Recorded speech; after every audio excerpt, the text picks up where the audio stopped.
A revisão da vida toda volta ao plenário do Supremo Tribunal Federal na próxima quinta-feira em novo julgamento presencial sobre o tema. Trata-se de um tema de grande relevância para aposentados do INSS.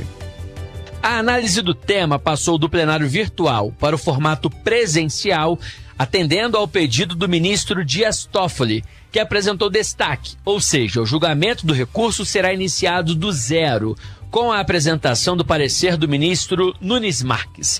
O professor de Direito da FGV, Luiz Lopes Martins, entende que o formato virtual permite que os ministros fiquem resguardados por não se exporem em caso de decisão polêmica ou impopular. É uma modalidade que acaba resguardando um pouco o ministro, principalmente por não precisar se expor, por exemplo, em caso de uma decisão polêmica ou em caso de uma decisão mais impopular. Esse julgamento agora, ao contrário do anterior, ele vai ser no formato presencial, que é aquele que a gente está mais acostumado a ver, em que os ministros estão ali no plenário, eles vão presencialmente e expõem os seus votos e acabam, por isso, também ficando mais sob o crivo da população que consegue acompanhar isso de uma forma muito mais direta e facilitada. O recurso apresentado pela Confederação Nacional dos Trabalhadores Metalúrgicos cobra mais clareza na decisão do Supremo proferida em 21 de março do ano passado,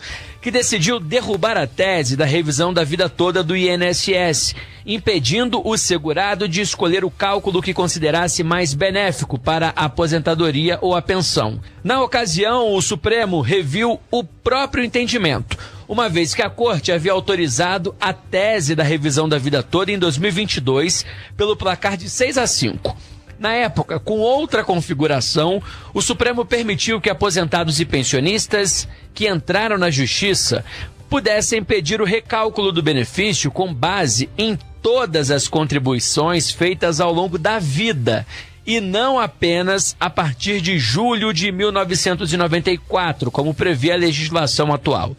Com as aposentadorias dos ministros do Supremo Celso de Mello e Marco Aurélio e as entradas dos ministros Nunes Marques e André Mendonça para as respectivas cadeiras, a Corte voltou a analisar o tema e decidiu em março do ano passado derrubar a tese da revisão da vida toda por 7-4.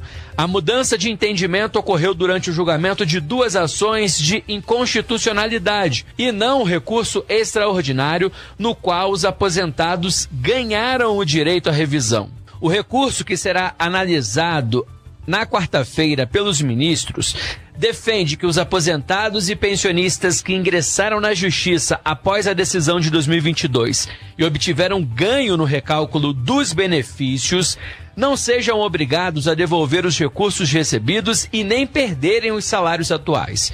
Os ministros também irão analisar se, em caso de derrota na Justiça, uma vez que muitos processos estão paralisados aguardando deliberação do Supremo, o aposentado terá que pagar honorários ou não ao INSS devido à eventual perda do processo.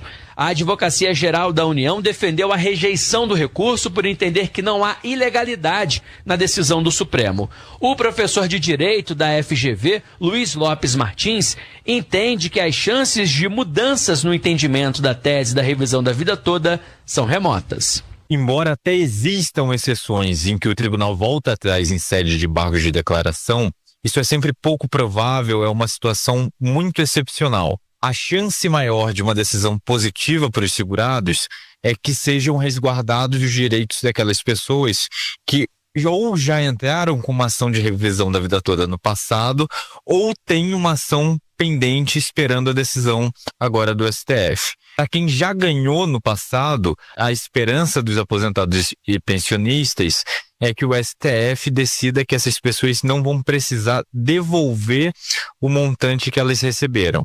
E no caso de quem tem uma ação pendente, mesmo que elas venham a perder agora a ação, o que o STF vai decidir é se elas vão precisar ou não pagar honorários ao INSS em razão dessa perda do processo.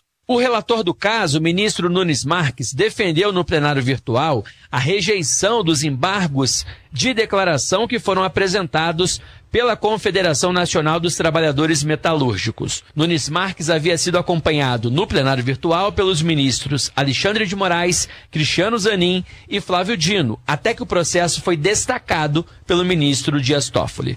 O julgamento será retomado no formato presencial em sessão marcada para quinta-feira, às 2 horas da tarde. De Brasília, Jonathan Ferreira.